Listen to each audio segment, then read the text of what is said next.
Hello and welcome to Reddit on Reddit, the internet's auditory version of Reddit. I'm Nelson Allingham, joined by Michael Cheezoid Campbell. Hey, Nelson. Bloody good cheer. Yeah, Cambo, for those who might have just heard, is become an alcoholic. And he's drinking on the job. I am. I've got a cheeky little drink to get me through because we've just come off quite an exhausting weekend away. Yeah. I mean, how could you possibly? We was just go the whole time. we were away on business, Yep. which is why it was always go. The business of relaxation, Cambo. Got him. Yes, but to pep me up, I got a little drinky poo. Yeah. To get me through the episode. Yeah, I think the opposite happens when you drink. Unless you drink a lot. You need to drink a lot. But then not too much, obviously. Because it's even And worse. that's what I'm looking to find. Okay, all right. I think by the end of the episode, you might hit the sweet spot. Yes, we did go away. So if just halfway through we just stop, it's because we didn't want to hear each other's voice anymore. Yeah. You know, I realized we will get into Reddit on Reddit in just a moment, but I realized we're now getting up the you turned 30. I turned 30 this year. And All right, don't have to bring it up. I was looking on like a red balloon for a birthday gift not long ago. Yeah. And it breaks it down by ages. It says birthday gift for 18th birthday. And it had looked like a bit of a party thing going on there. Right. It said Skydiving, birthday maybe? gift for 21, and it had people on like on dunes on like big 4-wheel Buggy things, bikes. yep. And it said 30th birthday, and it just had a winery and cheese platter. Oh, Which is actually just how we spent the whole weekend. that's exactly what we did. And I actually did have the thought while we're up there. I'm like, oh my God, they were right. Because I was like, no, I would want to do the over the dunes. The dune thing. And then you think about it and you're like, oh, so sandy there. Yeah, and that was lovely. Yeah. We did some delicious cheeses. So if people listen in for our youthful takes on things, no, they're Come to the wrong place. It's not us. Anywho, if you've also come to listen for our wine recommendations, also not the right place. We go to wineries, but no idea what they're about. God, no. All right, Campbell, let's get into Reddit on Reddit. This first one is in the subreddit Crazy Ideas. And it was by CJ589. Good to see him back. Yeah, I've been missing that guy. Yeah. Or girl. Or bot.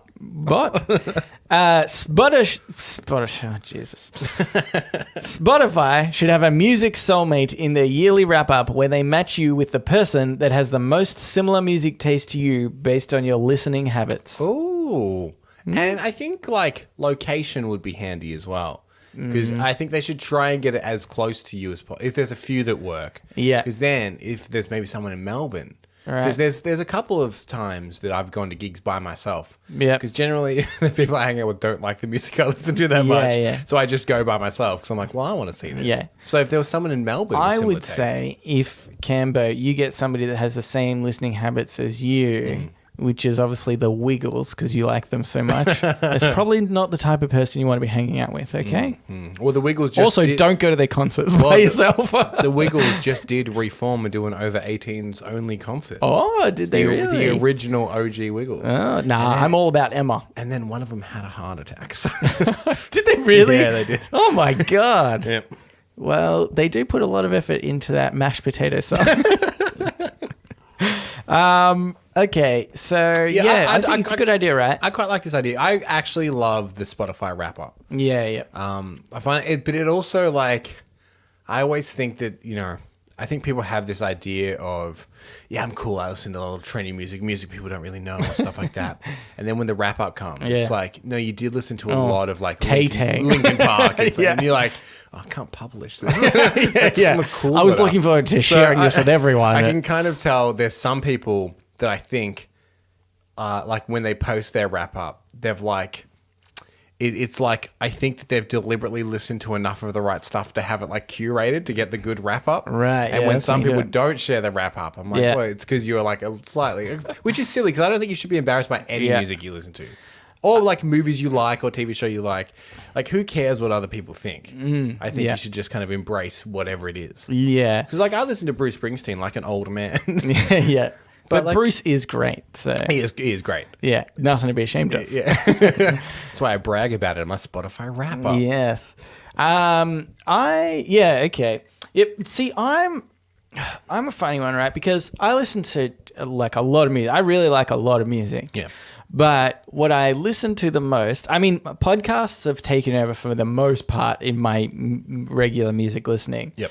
And so, which obviously Spotify has that now as well. Although I don't normally use that app to do so. But anyway. Which is so, we've discussed it before, it's so weird that we don't. Yeah. Because we're in it all the time for music. Then we're like, anyway, we'll get out of this one and go back into another one. Yeah.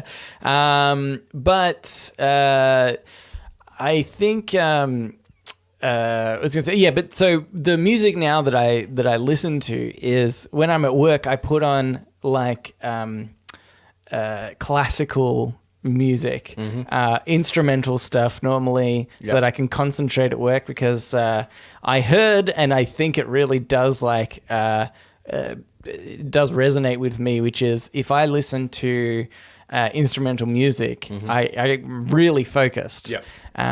And so I will quite often do that. And so my like playlist is kind of weird. It's just weird classical music. I don't actually know any classical artists aside from like, Mozart and Bach and things like that. But I don't You even knew them. Yeah. Good buds with them. But even then I don't know like whose song is whose necessarily. Like if someone's like, what's Beethoven's fifth? Yeah. Go.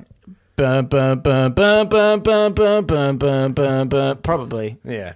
It's close, isn't it? I think it's Yeah. da, da, da, da, Yeah. da, da, da. Wasn't that what I just did? Yeah. It's pretty Bum, much. bum, bum, bum. Just a note to our listeners, I'm so sorry. Just even if you're not listening, I'm sorry. I'm sorry that I've just done what I did. So my brother recently has been getting into classical music while he works as well. But the way he got into it is actually through film scores. Yeah, Which I think is also an underrated and in absolutely. fact, something we got coming up. Yeah. Music and film.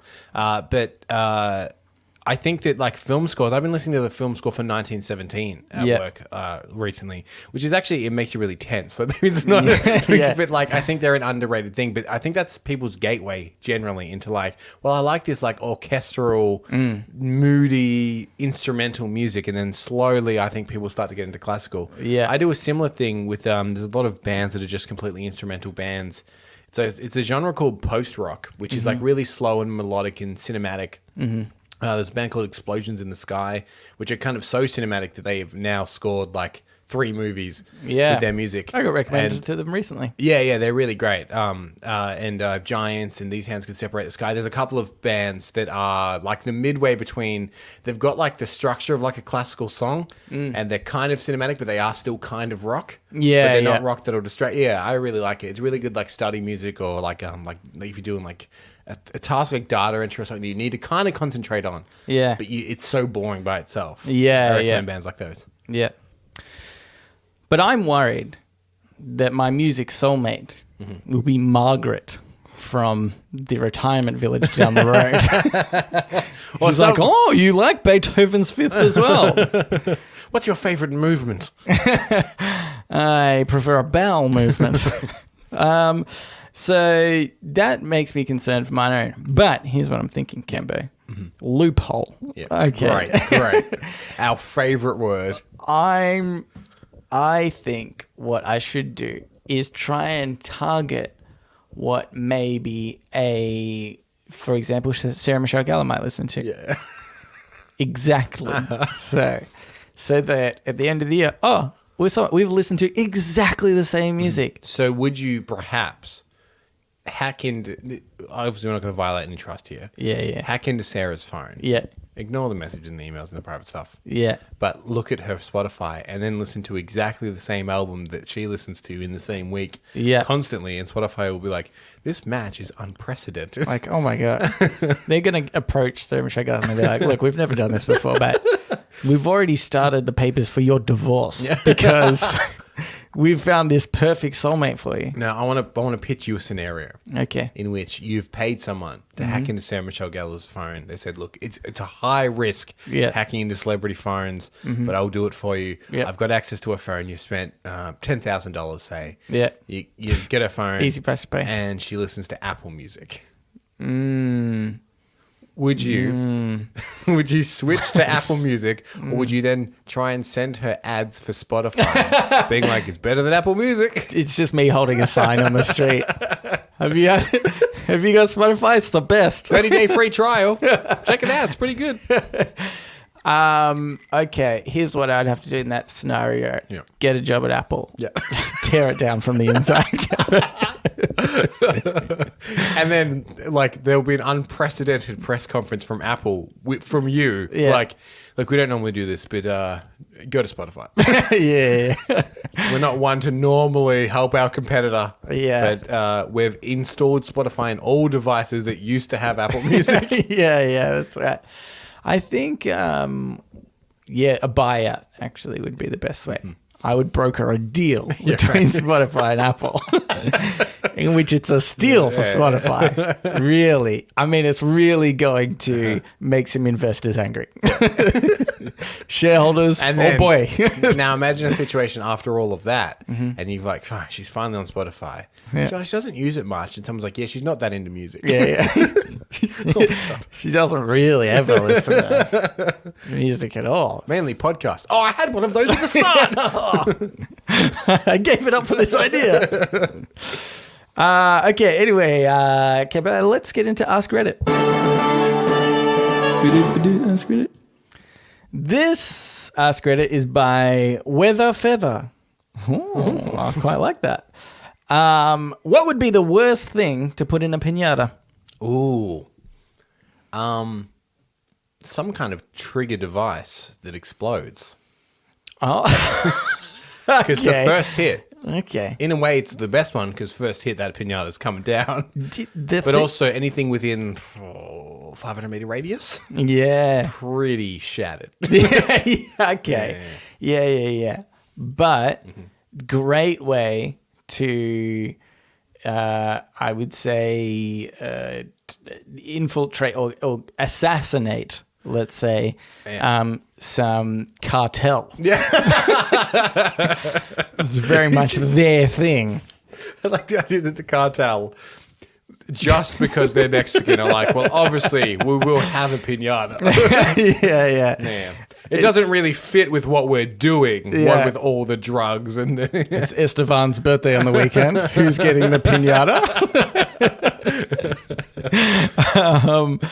But if they did, though, they'd fill it with drugs. Obviously. Yeah, that's true. That's So- true. Drug filled that's the best piñata. That is the best piñata. Yeah. One that obviously in a powdered form. I mean, obviously most come like that, but one that you inhale as well, so you don't even have to beat it that much. Yeah, that's good. In fact, it's just kind of like a mesh sack, so you don't necessarily break into it, but each hit just releases a puff of smoky drug.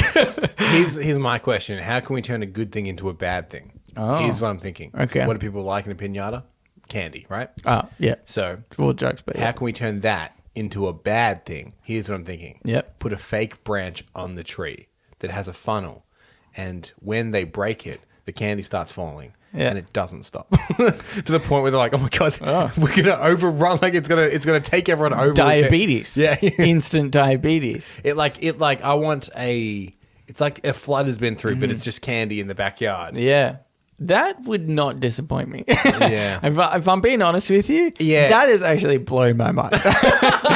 Best piñata ever, and I had the drug piñata campaign. Yeah, every now and then there's a little drug in there. Yeah, obviously.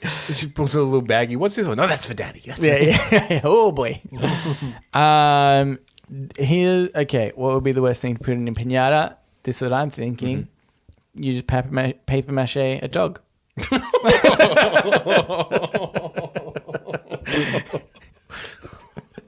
Oh boy, I just got a really bad visual of like a kid trying to hit. You were talking about child soldiers the other day, reading a book. Yeah. And they have this dog in the camp that ends up getting killed to teach the kids the lesson. Yeah. And it's obviously the lesson I'm trying to teach my child. They're friends. The book is set in Colombia, but they didn't do it via Piñata. No, they should have done it via Piñata. I'm going to write. That's far more scarring, isn't it? It really is, because you're enjoying it. Yeah, that's the worst part. Oh my god! Well, this is actually really horrible. It's really bad. It's really horrible. But just like brilliant. Let's put this in a movie. Like it's some, horrible It'd be the movie. most downvoted movie of all time, because everyone's like, that's too far. But it's good though. Listen to all those unsubscribes. I can hear them now. Fine, Cambo. Obviously, I meant a cat. Do you feel better now? Not really. Yeah, a cat's pretty bad too. That whole documentary on Netflix about finding the guy that kills the cats. Have you seen this? Oh, no, I heard about it though. Yeah. Anyway. So if we did that, what I'm saying is the whole internet, Reddit specifically, would track us down. They would track us down. Okay, I'm just trying to come up with bad things to put in Piñata. Was I wrong? You're not wrong. It is one of the worst things to put in a Piñata. Do you know what else would be the worst thing? Piñatas. Have you actually had a go at a Piñata? Yeah, but it was not a good Piñata. You can get Piñatas from party stores here, and they're low quality Piñatas. Yeah. Because is the fun of a Piñata not trying to break it?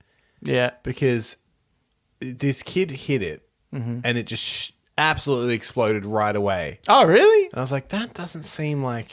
I have had the 100% the opposite experience. Oh, really? Like you just can't get into it? There's probably about 3 Piñatas I've had a go at in my lifetime.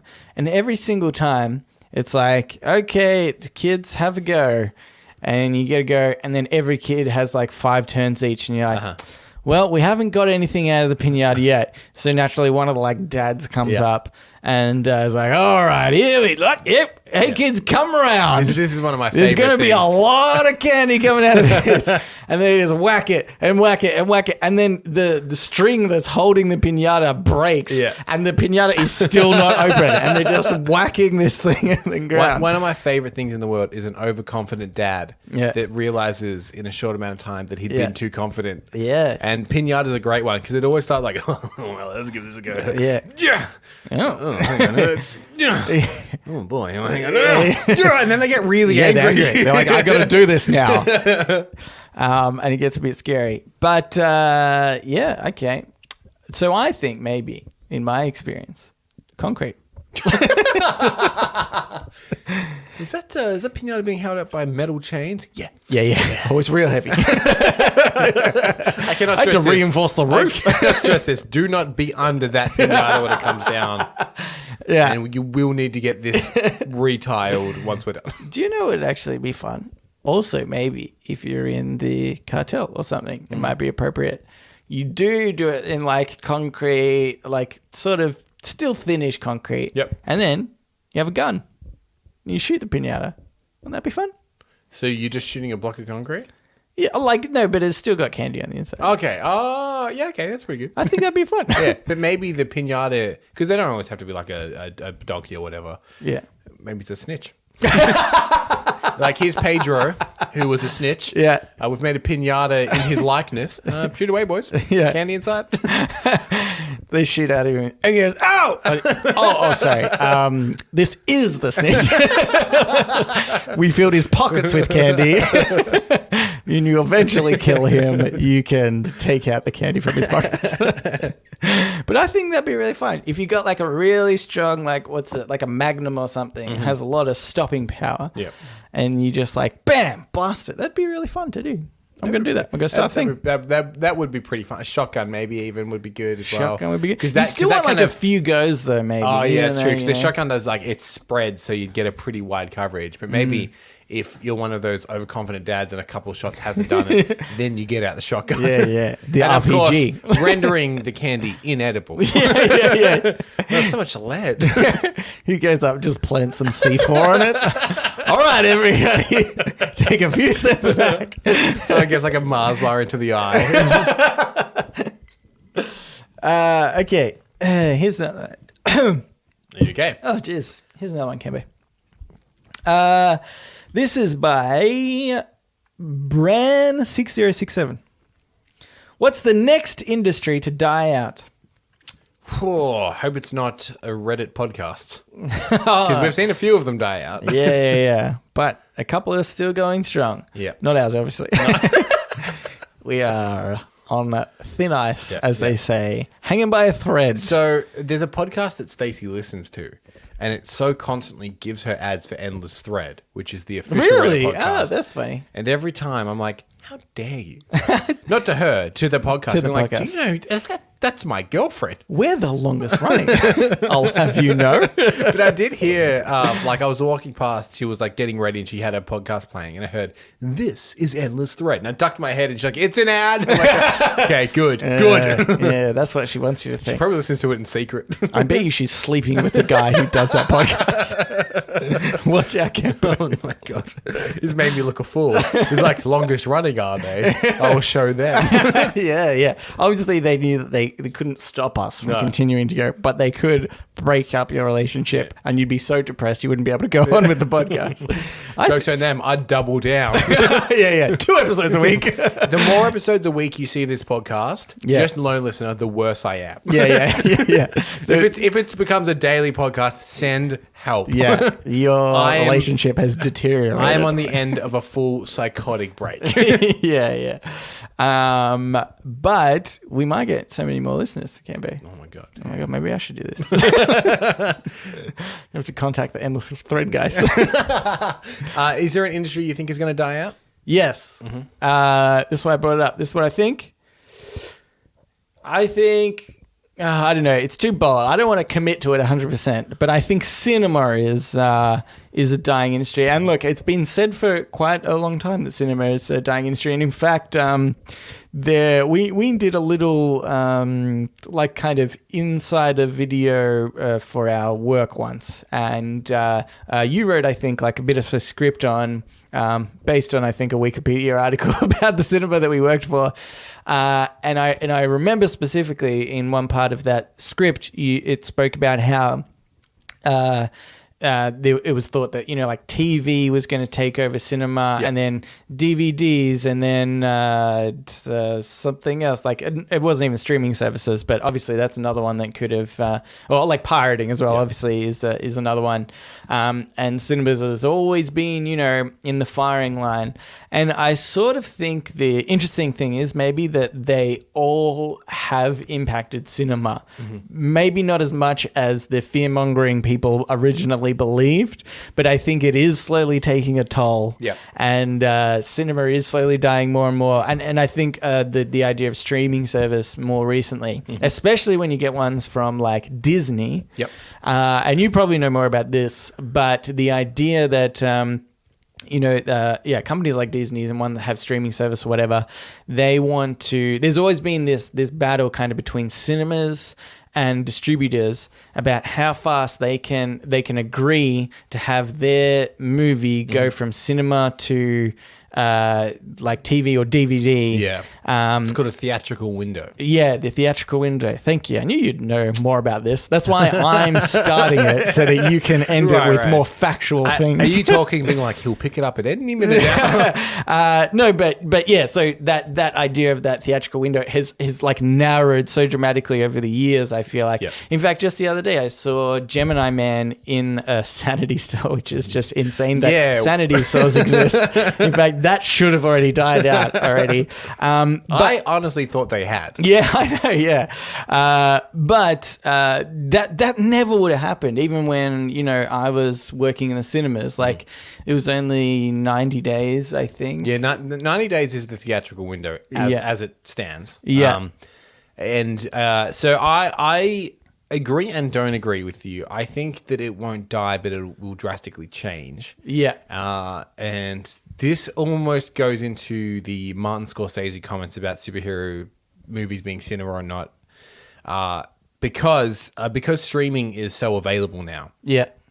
There are certain movies that people would go to the movies for but now they're just as acceptable to watch on streaming. I would say like a rom-com. Yeah. Like you don't need the biggest screen in the world to see the rom-com. Yeah, right? yeah. But there are on the other end of it, there are movies like, for instance, 1917 that's out at the moment. Yeah. Is a film that I think really takes advantage of being seen on like the biggest screen you possibly can. And I think that there are movies like that, or Avengers, or huge event movies that you really do want to go see it on a huge screen with an audience, and you want to get that atmosphere.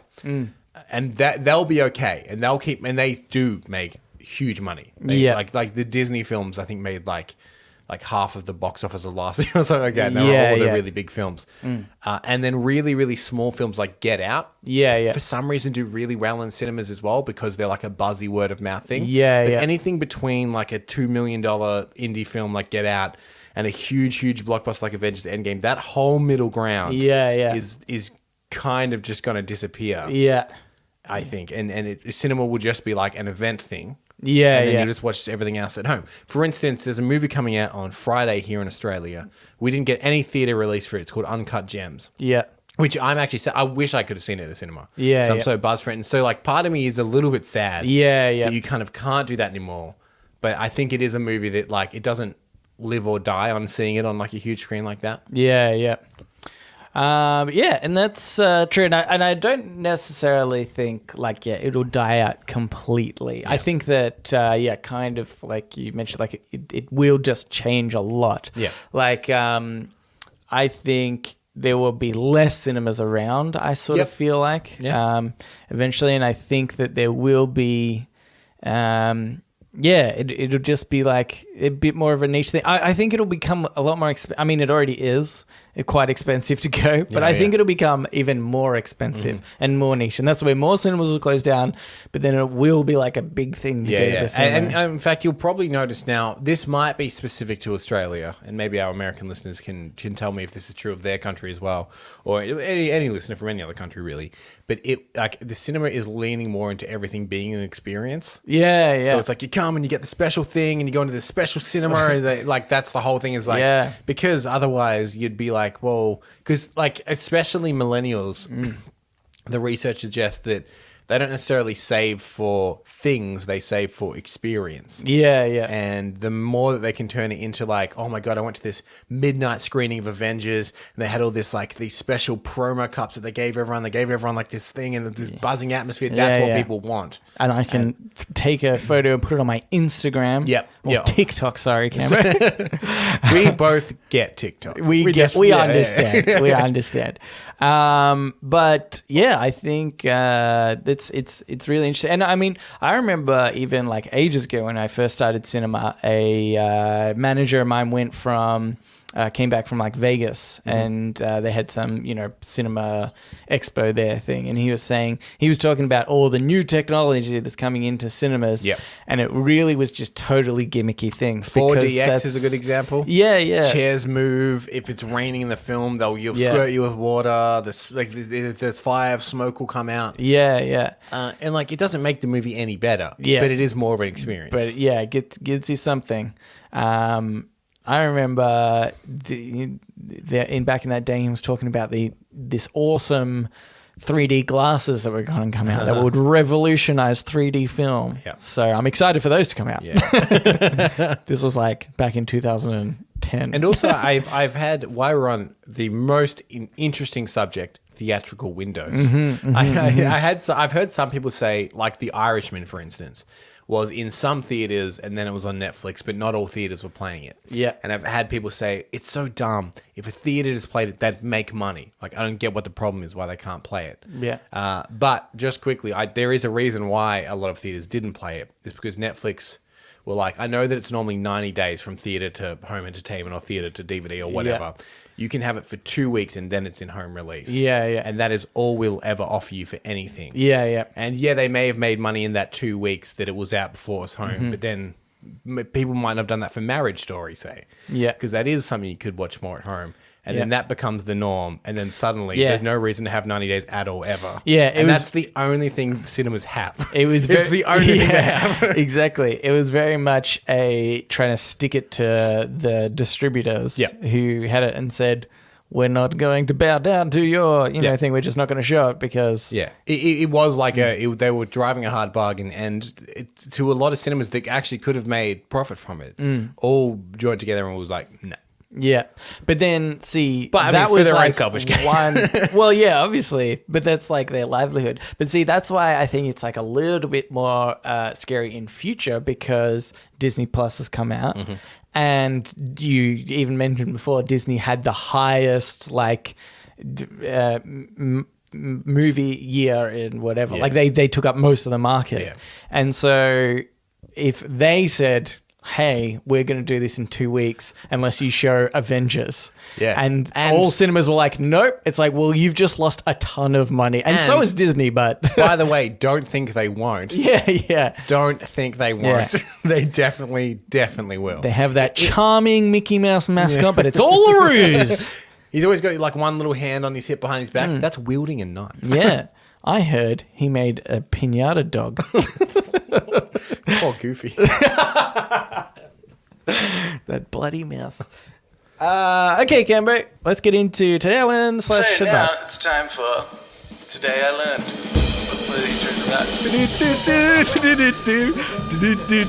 Today I Learned. And also sometimes advice.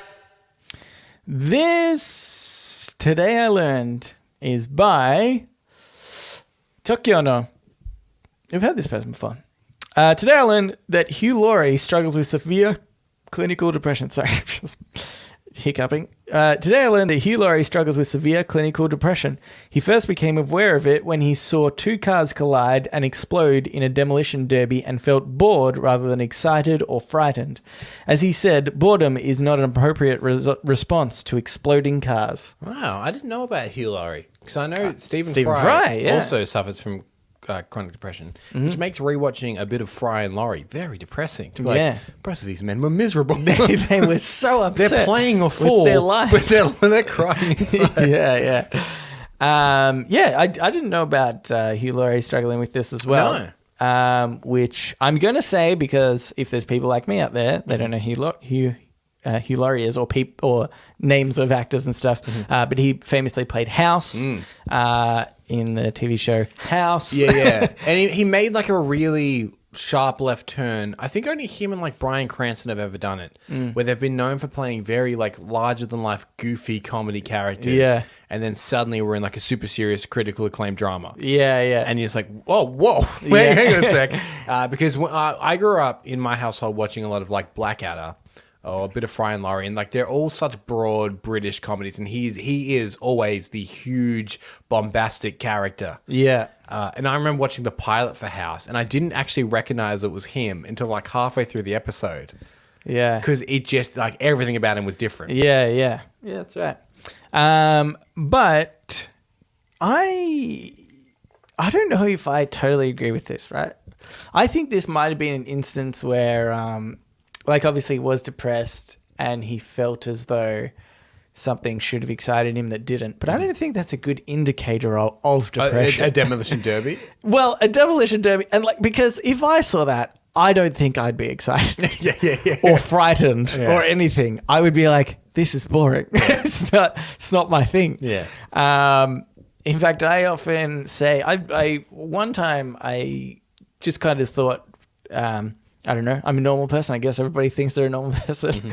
And then I was talking to my sister-in-law once, and I can't remember how we got onto it, but we were just talking about kind of experiencing emotion. And she was saying that she thinks my brother doesn't get excited at many things that I do, that normal people do. And she was kind of listing some things, and I was like, oh yeah, I'm kind of the same.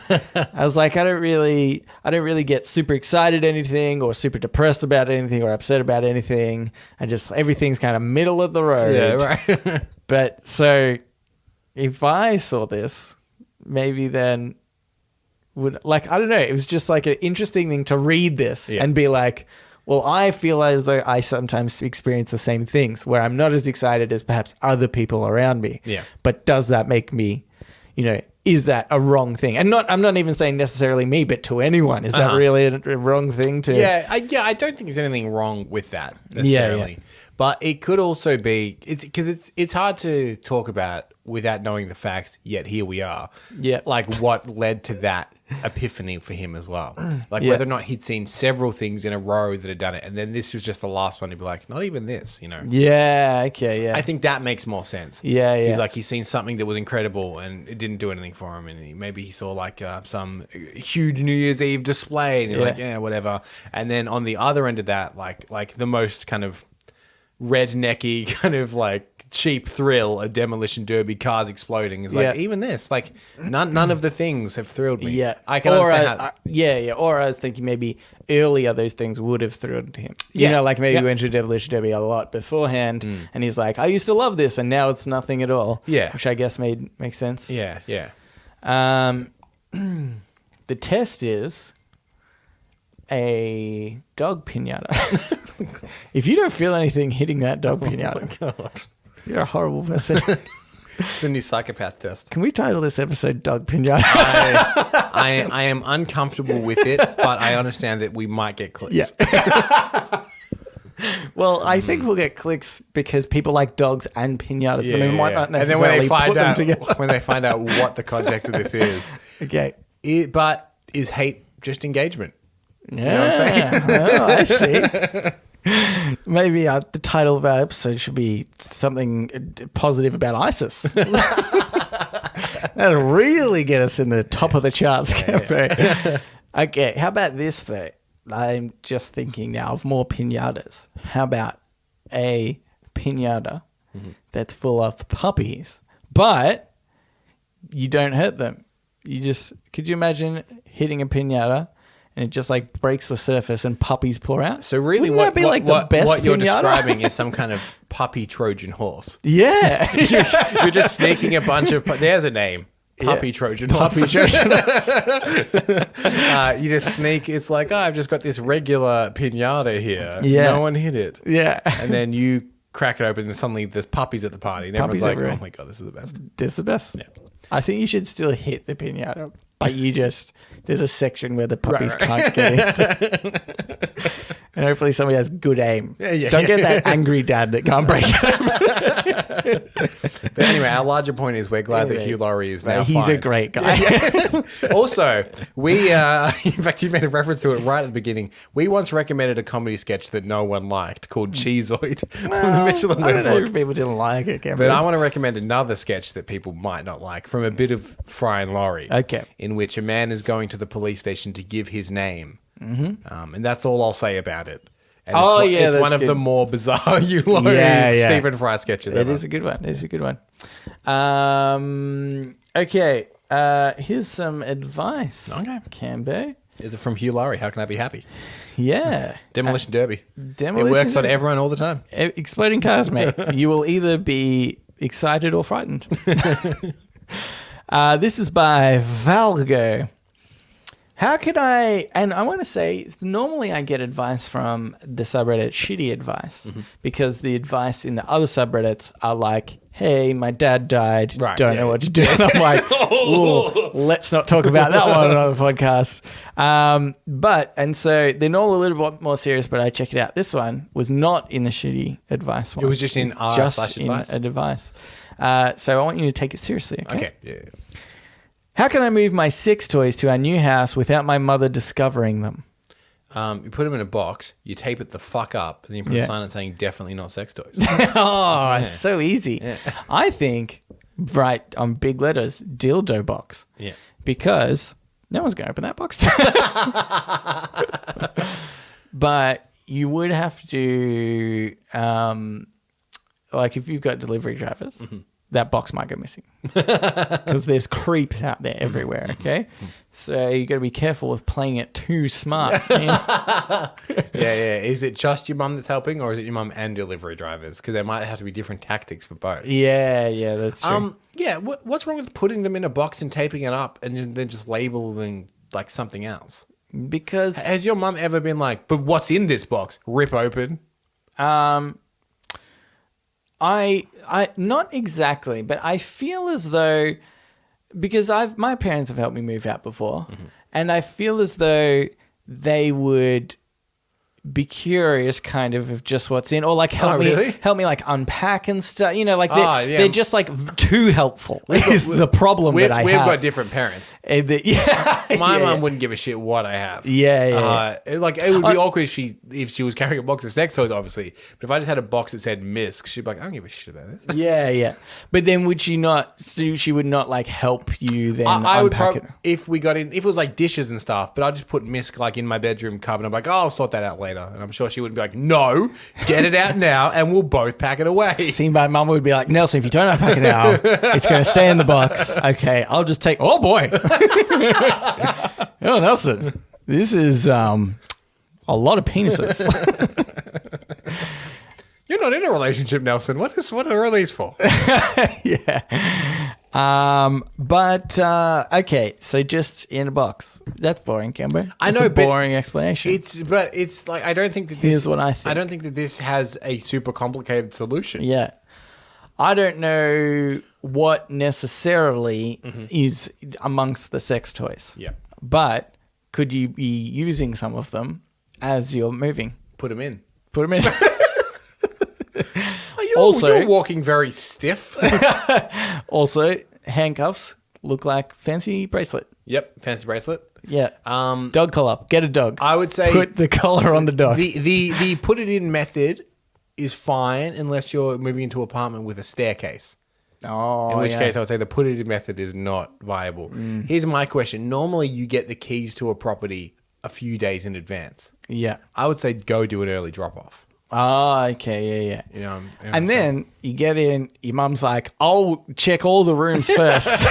Like your mum does. Oh, somebody's left a box here. Yeah. Just one single box. She would definitely open that camper. But this is the worst solution. But here's the thing. Okay.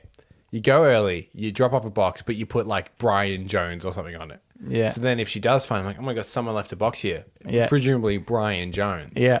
Oh, it's full of sex toys. You're like, Brian Jones is a creep. I'll take care of them Better later. leave them, though. I'll make sure they get to Brian. Yeah. He left me a forwarding address. Yeah. Okay. Good. Pass the blame. That's another one. I think just accompanying. If you live with other people, say it's theirs. Oh yeah. And they're embarrassed about it, so don't say anything.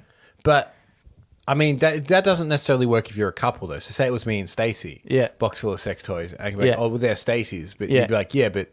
Yeah. Do you not use them as a couple? Like, I think. And you say no, I don't. She won't let me near them. Just Stacey's. It's really weird. I've tried to talk to her about it before, but don't bring it up with her. Obviously, that would work on my mom. I think. Hey, mom. Also, here's $100. just cause. Hey, you could just pay him off. Yeah, okay. I think that's option number 2. Yeah. I think that my mum, if I could make my mum feel awkward enough that it wasn't mine, but it was like somebody else's, she would be like fine with it. Yep. Third option, and possibly the best one. Yeah. It does require one other aspect is if you're into model painting and you maybe have some paints left over. Yeah. Paint them all to look like NASA lunar Brilliant. rockets. Brilliant. And he's like, oh, that's just my collection of rubber rockets. Yeah. You know how I'm really into rubber rockets, Mum. As a child, I was always into them. What are these ones? They're rocket beads. Oh, how about you going up the stairs before you had to rocket up your butt? What was that one? Oh. That one's a dildo. I don't want to lie to you, Mum. That one was a dildo. Yeah. Oh, God. Or fourth option. Yeah. Pack them all in a piñata. Nobody can break one of those things open. As long as your dad isn't He's there. not one of those angry days. He will try. He'll get it open, mate. Don't you worry. Okay. Okay, but let's get into shower thoughts. Shower thoughts, shower thoughts, shower thoughts, shower thoughts. This shower thought is by Once Upon a Cockapus. What is? I don't even know. Okay, being asked what kind of person would you like to be when you grow up, instead of what do you want to be when you grow up, might have made us all better people. Yeah, okay. There's something to It's this. it's an interesting concept. I Yeah. was kind of gonna pass it off originally, but I actually think it's like a Yeah. pretty interesting concept. I think that as a kid, I probably did not have enough wisdom to say Well, what kind of person I'd like to be. This, I think, is the only hole in it, is that we understand it. Yeah, as yeah. what's the difference between what kind of person you want to be and what do you want to be. Yeah, yeah, But as a kid, I don't know whether I would have made that, yeah. like that 8-year-old difference. Nelson would have said, Astronaut. What kind of person is Batman then? Yeah. I want to be that kind of person. So you want to be brave and courageous? Yeah, sure. Yeah, just as long as What- that's Batman. I do everything that Batman is. I don't care. He's also a playboy as well, right? Yeah. I mean, everything. You're not listening. I want to be Batman. Yeah. But yeah, interesting concept. Yeah, I don't mind that. Okay, here's another one. This was by Boiler Up 4444. They never tell you how much time you'll waste as an adult trying to decide whether or not to keep a cardboard box. I think that not just this, but like everything. Like as a kid, I feel like even though I had materialistic possessions, Yeah. I never had to worry about the consequences of having them or not having them in the future, really. But as an adult, I'm like, and if you ever move places or Yeah. anything, you're like, oh, I've got so much stuff. Do I want to throw this out? I didn't use it the entire time I was living here, but I still might want to use it one day. The one that gets me is product boxes. If it's an expensive product, I always hang onto the box for a little while in case you need to like return it or something like that. So Yeah. in fact, this cupboard that's just behind me, there's Yeah. like boxes all at the top of the cupboard. No, he's lying, guys. different- He's just it's lying. He empty. opened the cupboard and there's nothing in there. So like my Apple Watch is one. I have the box still. Yeah, yeah. So I'm like, I think like 6 months or Yeah. so. I just need to know. Oh yeah, it works fine. That's everything I need. Yeah. In fact, I just spotted as I open it my record player box. I can probably get rid of that. Yeah, now. yeah. I've had that for a regular while. for years. Runs great. yeah. Yeah, that's actually a really But good I one. find that I clear them out generally when I move house. Yes. I'd be like, oh, my laptop. I've had that for 2 years. Yeah. I'm not going to return it. Yeah, the box can Camber, go. sometimes you just leave it at the property you're at. Yeah, that's right. I'm taking a dig at you. But yeah, I thought it was a funny one, and just so much. Because I like to think I'm not a materialistic person, but I think sometimes as well, there's possessions that you feel might hold sentimental value. Yep. For example, I have this box. It's actually a drawer from an old desk, like a filing drawer, and it has old awards. It has old photographs of me, and I remember when I moved to this new place, you would have seen I ended up putting one of the photos of me as a kid on the fridge. Yeah. 1 or 2 photos because I was like, may as well. Yeah. Otherwise, it's just in this box. And like every part of me wants to throw out everything in there, but Yeah. I'm also like, no, but I don't know. It's more like I'd be like, my mum would be upset if I threw out all this stuff. So I'm just going to keep it in a box forever and not do anything with it. I have a slightly digitized version of this as well. I have 2 old hard drives from Yeah. like 2006, 2007. Yes, who knows what's on it? Like old documents that I've had and old photos and stuff like that. Yeah. And I'm sure I have them all somewhere. But Yeah. there's just something about having it being like, if I ever needed it, it is there. But I guess maybe that is the tidy way to do it as well, because it's just one thing, hard yeah. drive that way. I remember when I was like had an old computer and I kept it and for a long time because I had got a new one and everything, but I was like, oh, but there's some stuff on there in a folder Yeah. that I want to keep.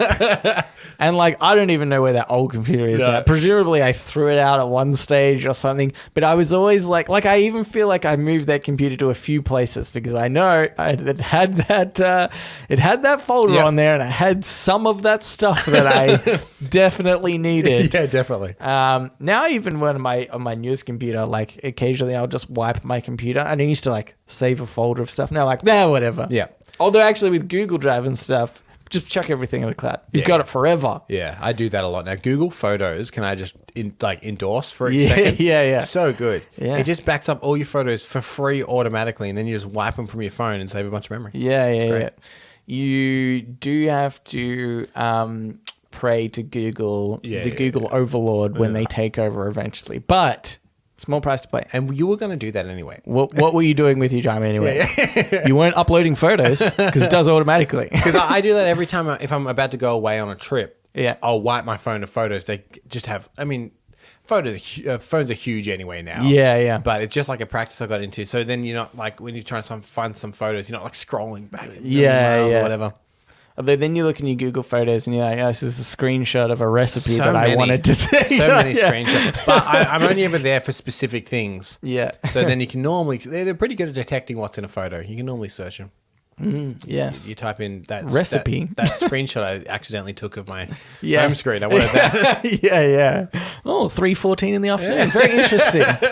Oh, that's what I was listening to, was it? Okay. Let's do one more. Okay. This is by Luna Bear Kid.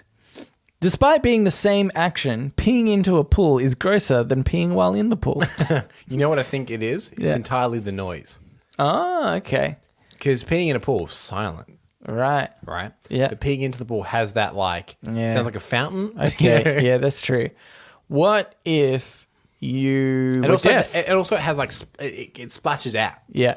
Like just by the idea that it's hitting the water then splashes out. So if anyone's around, it's also like hitting, but pee in a pool will just silently seep out. Okay. You see what I'm saying? What about peeing into a fountain? That's fine. It's already got water that's splashing out. You've got the noise and the splash out. Nelson, that's never not hilarious. That is. But It's pretty as I've funny. learnt from movies, if two grown men pee into a fountain at the same time, and say they were Ryan Reynolds and Jason Bateman, I think they switch bodies. Oh, okay. I think that's the premise of Is the it movie. that one? Yeah. I'm not sure. What's the one where isn't there like a copy of something and they switch bodies? They like hold on to an object at the same time. I mean, there's a lot of those movies, really. It's hard to keep track. Just name one. If someone can track down all the ways you could switch bodies, that would be good. Yeah. Okay, Campbell, let's get into podnapping. Oh my God, I'm being podnapped! Podnapping. This is Podnapping, where we nap a pod. We take a topic of conversation or a segment from another podcast and we do it ourselves. Yes, and this week is my week. And I'm trying something slightly different here. It's good time, Nelson. I think that amaretto is starting to kick in. Oh. I'm feeling good. Okay. It's normally we kind of make fun of podcasts sometimes and whatnot, but this is a podcast I actually have been really enjoying. Okay. So this is just be an earnest why I wanted to try it. Okay. It's a podcast called Film on the Radio. It's actually a radio program that they like then package as a podcast. Yeah. And it's all about music and film. And film soundtracks and music that is used in films. And each week they go through a different movie. Yeah. And they kind of talk about what the film is, what the film means, who did the score, who did the music. And then they play entire songs from the soundtrack in full. And it kind of brings like this new interesting perspective to it. Yeah. And we talked about film scores earlier. I'm someone that quite likes that. I love music, I love films, and I love podcasts. So this is kind of all of those things combined. So what I've done is I've asked you to pick a piece of music that's been used in a film that you think has been quite effective. And then I've picked one as well.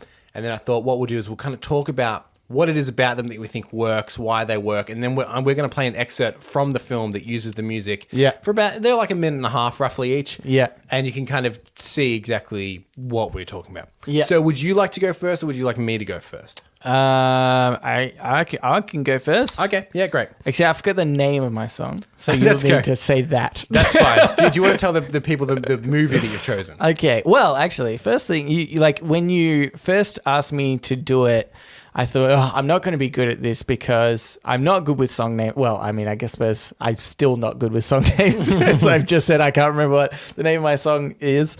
But I was like, I don't really I don't really remember that stuff in movies too much. Like, I think some of the more emotive music, as we were talking about in the very start of the podcast, is actually classical music in film. Yep. Like, I reckon classical music is so emotive. Yep. But often they're scores that are created just for the film and not really songs themselves. I think one I initially said to you was like the Harry Potter theme. I actually think that suits Harry Potter so well. And like, it's so mystical and mysterious, and like it gives you it sort of elicits an emotion inside of you that I think perfectly captures what Harry Potter is about. And there's an argument that I back, which is that people say that you could put John Williams, who composed that, and he also composed Star Wars and Jaws and Close Encounters and Superman. You could put his music really neck to neck with like classical music, and it has the same but he doesn't get the same respect because it's so new. Yeah, but you're right. You hear that little sting of it's called Hedwig's theme. the Yeah, main that's theme from right. Harry Potter, Yeah. and instantly it's like whimsy. Yeah, it's yeah. like whimsy encapsulated. Yeah, you're like, this is magical. yeah. But that you said, no, that doesn't count, you idiot. And so I was like, oh, crap. Like, I think I'm going to struggle with this. But as soon as I thought that, the next thing that popped up into my head was the scene from The Matrix, the first Matrix. Yep. It's called the lobby scene, I think Yes. they call it, which is where Trinity and Neo go in and their guns blazing and they shoot the fuck up out of the place. And So, and the piece of music that is used is a song by a band called the Propeller Heads. Yep. And it's a song called Spy Break. Yep. And it goes from like the score of The Matrix. It's like this dum dum kind of score. Yeah. And then it suddenly switches to the Propeller Heads. Yeah. And what is it about that scene? Why do you think that music works in that scene specifically? I think that one thing that I noticed, because obviously I rewatched it recently, which I'm not sure if will help other people necessarily, but hopefully it'll bring back memories when you just hear the song. But there's certain elements where it really assimilates the action that's going on. Yeah. There's a lot of like breaks. There's a part in it which I just thought was like brilliant listening back to it, which is where somebody's shooting at Neo and he's kind of hiding behind a pillar. Yeah. And the music, and you can tell he's waiting for the guy to run out of bullets. Yeah. And the music just perfectly sort of captures that moment where there's kind of a lull in the beat, or it goes and then he like comes out and he goes ding ding ding ding ding, and it was just like so well timed that it really kind of it makes it more tense, I think, and really And I would say that there's we're about to play the clip. And it's actually from movie, so there's some gun sound effects and stuff in there as well. Yeah. But just in case you haven't seen it yet, it's a big shootout. They're going to rescue their friend who's been kidnapped. Morpheus. And if you haven't seen The Matrix, well, fuck you. I would say look for, I think the most important thing is there's a key change in there. And the key change comes when the tide of the fight kind of changes. Yeah. So it's in one key, which is kind of a more downtrodden key. Yeah. Like a minor key. And then when they've got the upper hand again, and they're running for the door to get through, it changes to a different key. Yeah. And I think that even subconsciously, that change of key is like, oh, it's happening now. Yeah, yeah. And I think, I think that is something that even if you didn't consciously pick that, you like subconsciously you're like, yep, it's changed now. Yeah. Anyway, this is a clip from. Does it go all the way to the end? Do you know? No, I've cut it down. Right, okay. Because there's actually a bit, I just wanted to say right at the very end, where to end the scene, Trinity does like this 3 jump kick, like jumps up on a guy, two legs onto him, and then kicks his head, and he does a flip. And again, that's just really well timed with the movie, and it just ends that scene really well. Yeah. And it's like the force of the sound of her foot hitting his body and head is sort of in time with the music. It's just really super cool. Yeah, so I'd say when we play it, there's 2 things to look out for, I would say. One is when it goes from the score to the song. Yeah. Because there's just a sudden switch. And then in the song, when there's a key change, I think it's interesting as well.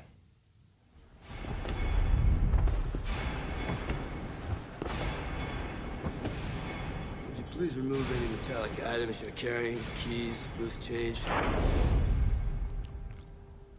Holy shit! Ugh. Back up! Stand back up!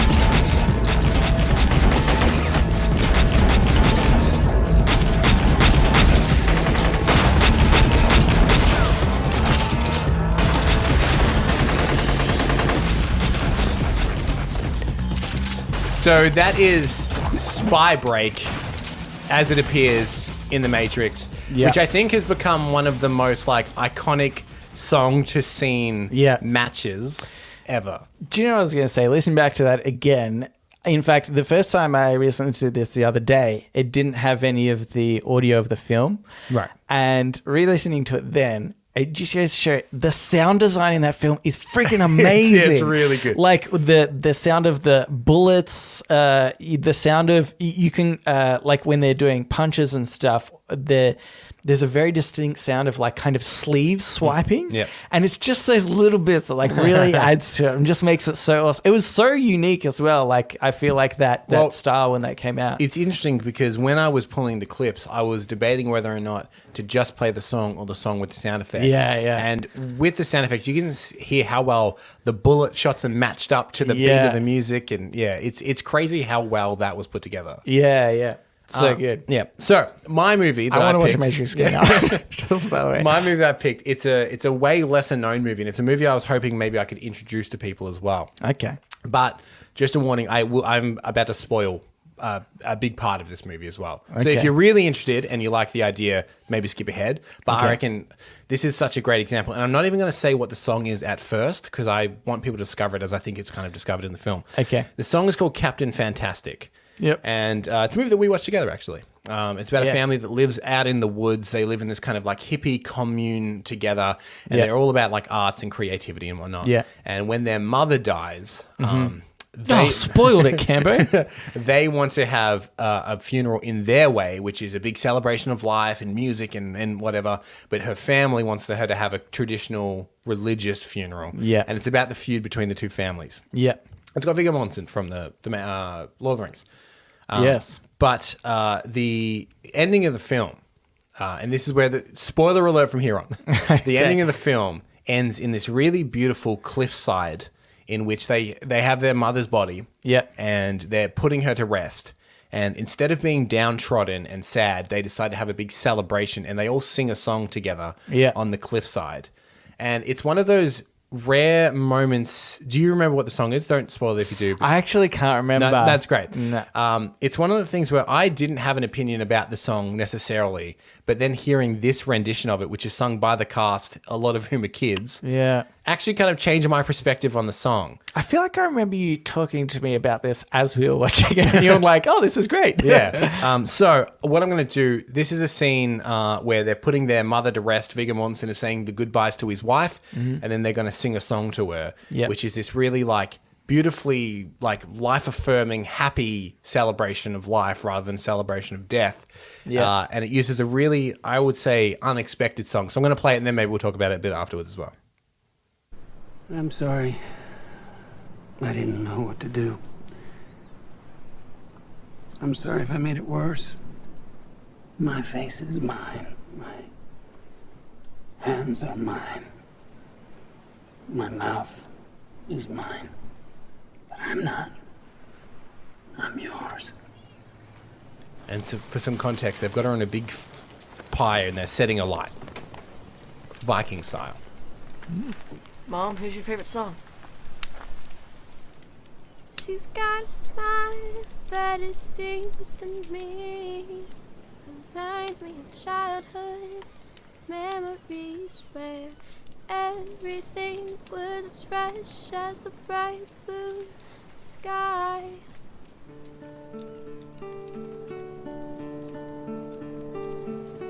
Now and then when I see her face, she takes me away to that special place. And if I stare too long, I'd probably break down and cry.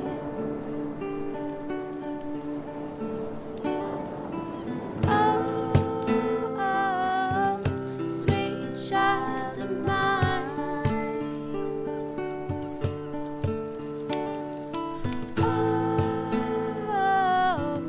sweet love of mine.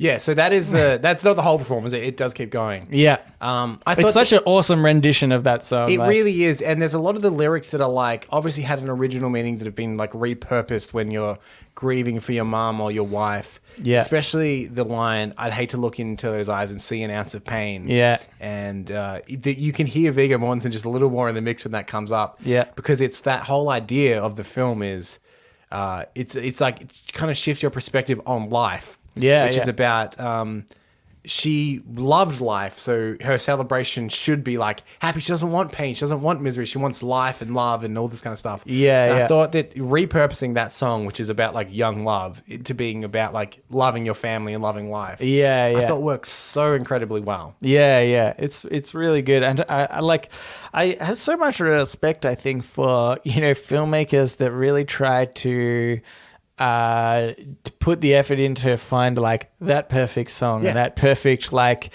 kind of meaning behind and something that enhances like the viewing experience so much and really elicits that emotion that you're looking for and in this case even summarizes almost like what the movie was about. Yeah. And like that should honestly, I think that you could almost categorize movies into whether the songs are done well and if they have a lot of meaning to those that don't, and also compare good to bad movies. Well, simple as here's that. a comparison. I would say that song is a really interesting summation of all the themes of that movie put into one song performed by the cast that really lands.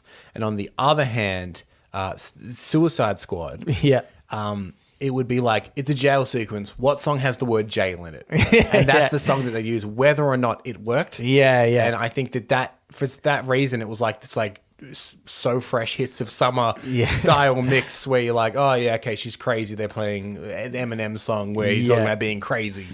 But they bought Bohemian Rhapsody, didn't they, for the trailer? I remember that was a big part trailer, of it. yeah. And I was like, well, you guys spent a lot of money on that. Because it's a great song, but a bad movie. All of those baseline, sure, they work.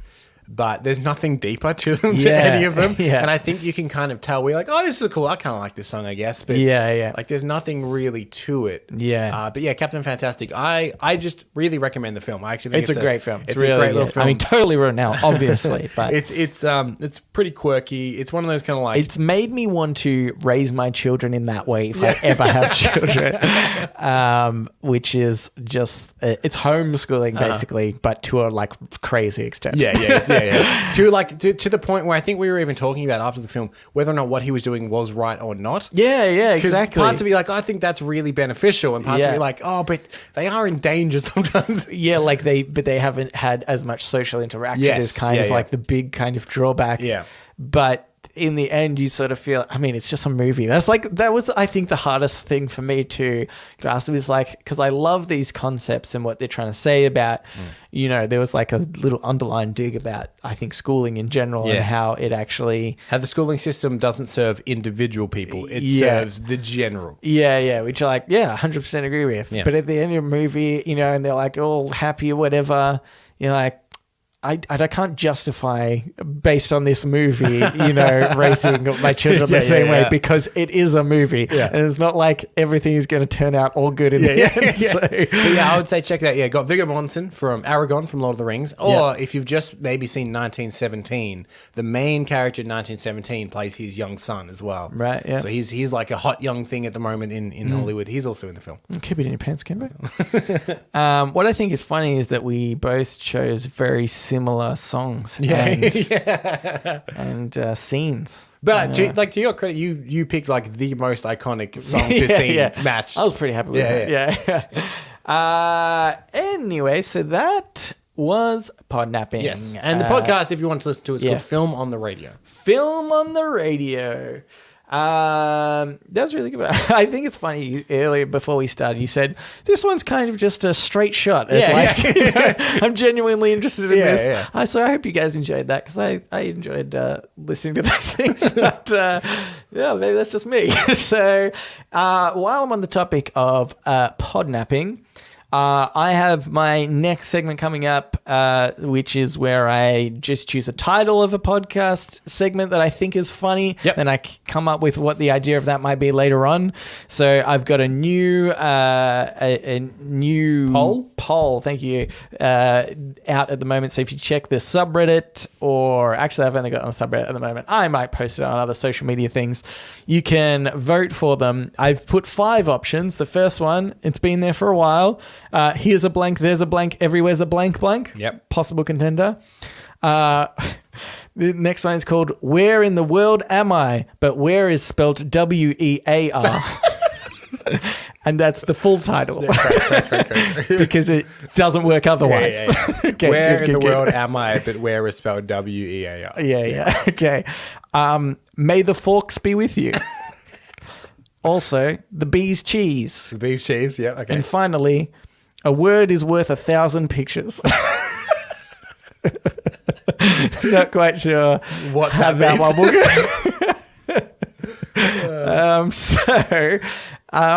go. If you'd like to vote on those, please go ahead and do so. Mm-hmm.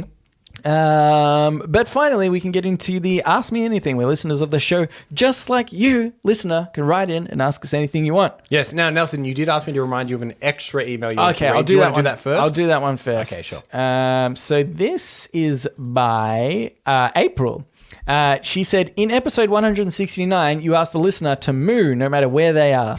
I was sitting in a library and it was silent, and yet I still mooed. I got so many shitty looks and was asked to shut up, Ollie. April. Love you, girls. Podcast, keep it up. April. So awesome. Well done. I'm really glad that we got down to this, because when we first started the podcast, there was something that we said we want to address. We want to kind of have an impact in the world in a positive way. We are very against what we like to call big library. Okay. And I'm glad that you picked up on the subtle hint, April, that we do want to rid the world of big library. And that, of course, means going into libraries and making a lot of noise. So it's fun. I think I would say well known amongst listeners of the show that sometimes I struggle to remember what happens on this show. Yeah. And in fact, I was even talking to Stacey about this the other day. And I said, I think it's because I don't read the show. So I'm always in this heightened state. That you're almost like you're just like working at this level where you're constantly thinking that it kind of wears you out. And then at the end, it just wipes. Yeah. So when I like, read cool, the that email, again. and my first thought was, why on earth did we ask people to move? And I had to really think about it. I was like, oh, yes. Because it feels good to move, Cambo. does. Okay? It does. Everybody should move once in a while. Yeah. In fact, do it again now, wherever you are. If you're in a library, especially so. If you're near a library, go to the library. Go if you're close enough. If it's driving distance. Great. That makes me so happy. Yeah, that was a good one. Okay, Thank you, April. I've gone here from, I'm going to go on the subreddit. Okay. Flabby Oyster. Yes. We said AMA, and he said, okay, who the fuck are you and why should I listen to your podcast? Follow-up question, what is the best thing that's ever happened on your podcast so far? This one time, a listener mooed in a library. That's up there for me now. It's pretty up there. It's pretty good. First of all, who the fuck are we and why should Flabby Oyster listen to our podcast? You shouldn't listen to us. Don't know why you're listening to us. Your fault, if But anything. Don't bring us into this. If you judge podcasts on how long they've been running and you like Reddit, we are your best option. Yeah. Because we are the longest running Reddit-based podcast. Longest running. So there is that.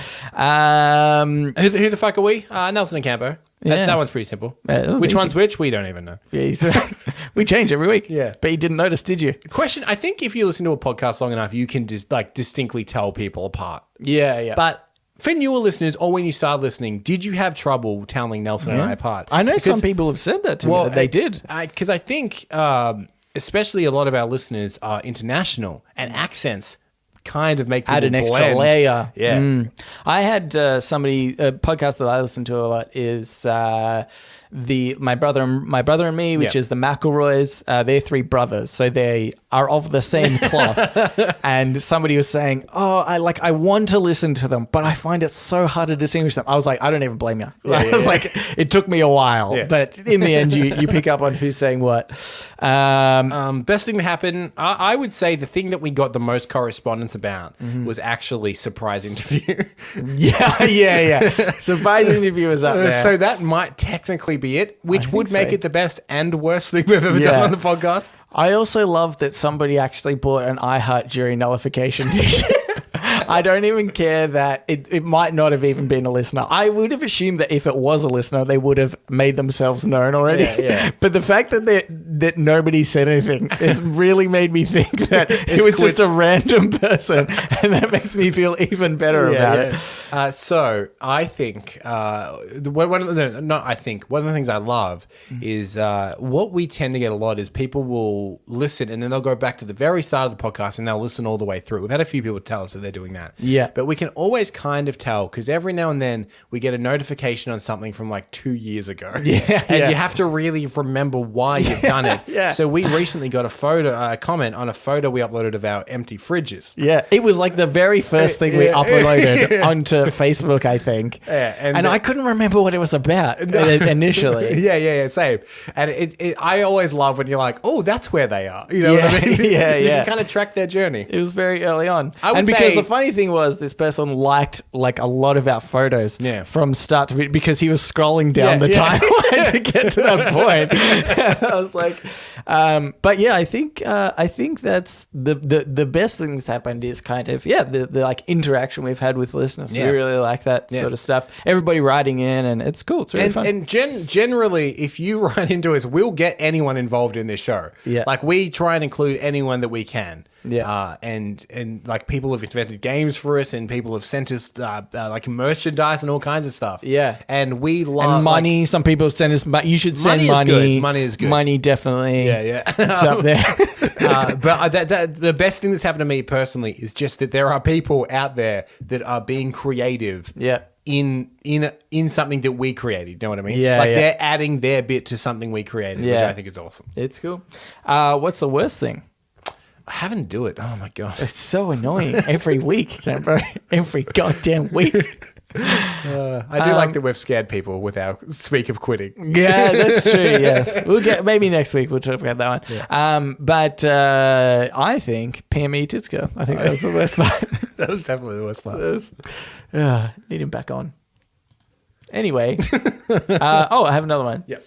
This is by Ethan. Dear Reddit podcast, my question is really strange. Have either of you broken a bone in a really strange way? Yours sincerely, Ethan. I think you don't have to be self-conscious. That's not that strange. I feel as a question. It could, but it's a. I think he's saying it's like not a common question. He's saying strange in the term like. Have you ever had that question before in your life? Just any. Have I ever broken a bone in a strange way? Has somebody ever asked you that? I feel like I think Really? Yeah, because I don't think I've ever had this question. Really? in my Okay. life. Well, Ethan, what the fuck were you thinking this? Yeah. Not have you broken a bone. Have you broken a bone in In a strange way? I've got such a boring answer. Yeah. I've never broken a bone in my body. Oh my God. Ethan, if you send money, I'll break one of Cambo's bones. I'll allow it. It doesn't even have to be much. Oh, hang on. Money's not going to you either. What? Also not really. I did fracture my arm once. I think I spoke about it on the podcast once when I was going around a BMX track. Oh, yeah. I didn't really understand the idea of momentum and sort of turned awkwardly at the top of a hill and landed on my arm. That was kind of a strange way to break my arm. But this is not to do with me, but I was just talking to a friend recently and I thought I'd bring this up because I thought it was a interesting medical thing that happened. One of my friends, actually it was his mother, he was telling me about it one day. She was one day just super sick, all of a sudden, incredibly sick, incredibly dizzy, was like vomiting and stuff, had vertigo, right? An extreme case of vertigo. And so she ended up like couldn't sleep, couldn't do anything and had to go obviously to the hospital. And these doctors were like stumped. They couldn't work out what had happened, like vertigo and the dizziness. They're like, this is an ear thing, but we don't really know what's happened. Right. I brought up because my friend the other day said he had this thing, which is apparently super common, which is like the fluid in your ear goes like moves to a different pace, and you have vertigo for a while. Oh. So it just kind of throws your equilibrium off a bit. Yeah. Right. And he's like, and you can feel dizzy, and you have vertigo for like a week or so. Oh. And apparently super common. The doctor he was talking to was like, I reckon we get 4 cases a week. I was like, that's really common. That's so bizarre that I like haven't heard of this before. But anyway, so it turns out this guy's mum had dislocated her inner ear bones, and they had to get this like contact some guy from overseas, like an ear specialist or something. And I think he might have even flown over and like performed surgery to try and like put the bone back so that she could just function normally again. Dislocated the inner ear Yeah. bone. It Is was that like a really like thin, like feathery bone? Yeah, one of those ones that Wow. you know, like it's. I mean, that's how we hear basically. Is like through the vibrations and stuff. And so, they were like saying like 1 in a gazillion case. Do you reckon they said that? Yeah, they said gazillion. I remember this specifically because he said, "I'm a doctor. Look at the coat." Yeah. I said gazillion. Yeah, I said gazillion. I didn't misspeak. It's a number you people without a degree probably have never heard of. You can't comprehend. You can't comprehend. I deal with gazillions every day. But I thought that was just really That's unique crazy. story, right? Yeah, it's yeah. like so amazing. That had nothing to do with me. I just thought it was interesting. Break a bone on the inside of the ear. Yeah. Man, that's crazy. So there you go. Yeah. But thank you, Ethan. Thank you. Thank you, Flabby Oyster, for writing into us. And April, if you would like to do so. Most of all to April. Most of all to April.